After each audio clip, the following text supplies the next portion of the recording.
Excuse me, ma'am. You wouldn't happen to have seen anyone resembling this man, would you? This is, David. Ma'am, when was the last time you saw him? Well, he just went inside.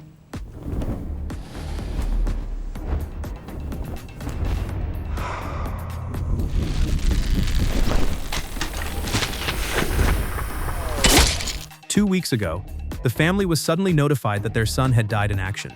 The entire family was overwhelmed with grief. The mother stayed locked in her room crying every day. One day, while she was staring blankly at her son's photo again, there was an unexpected knock at the door. A man introduced himself as Jason. He claimed to be Ron's best friend from the army. The mother immediately invited Jason into the house. Jason pointed himself out in a few group photos from Ron's unit. He told Ron's mother that he had just returned from a mission when he heard the news, and had taken time off right away to visit his fallen comrade's family. Now that the visit was done, he said he would be heading out, but the mother stopped him. She invited him to stay and share stories about her son from the army. That evening, the rest of the family returned home one by one.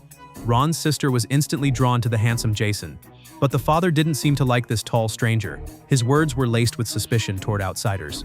But Jason didn't seem to mind at all. Just then, Ron's younger brother came home with a bruised face. When Jason asked what happened, he brushed it off, saying he had simply fallen. Jason saw through the lie but didn't call him out on it. The next afternoon, Jason drove his pickup truck to the boys' school and instantly spotted the group of bullies who had hurt him. After pressing the boy for where they usually hang out, he drove straight to the bar they frequented and ordered each of them a drink typically meant for women. Feeling insulted, the thugs marched over to Jason's table and dumped the drinks right on his head.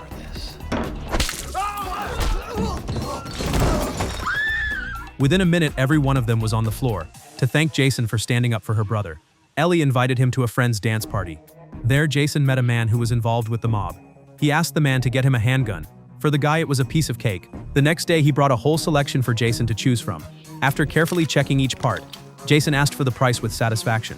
Thinking Jason was a rookie, the man quoted $3,000. Jason didn't reply, he just gave a slight smile. Realizing the threat, the seller suddenly lunged at him, but he was no match for Jason's speed. Another man at the scene ran off immediately. Jason tried to shoot but realized the gun wasn't loaded. He calmly loaded a single round, then turned and took aim. That night, back at the house, he listened to Ron's father complain about being unfairly treated at work, saying he had worked 10 years but still got outshined by a newcomer. He had no idea Jason was taking every word to heart. The next day after work, the father excitedly told his wife he had been promoted. That newcomer had mysteriously died in his apartment. Even the police couldn't find a single clue. Putting all the pieces together, Ellie was suddenly filled with fear. She picked up the phone and called the unit her brother had served in to check Jason's real identity.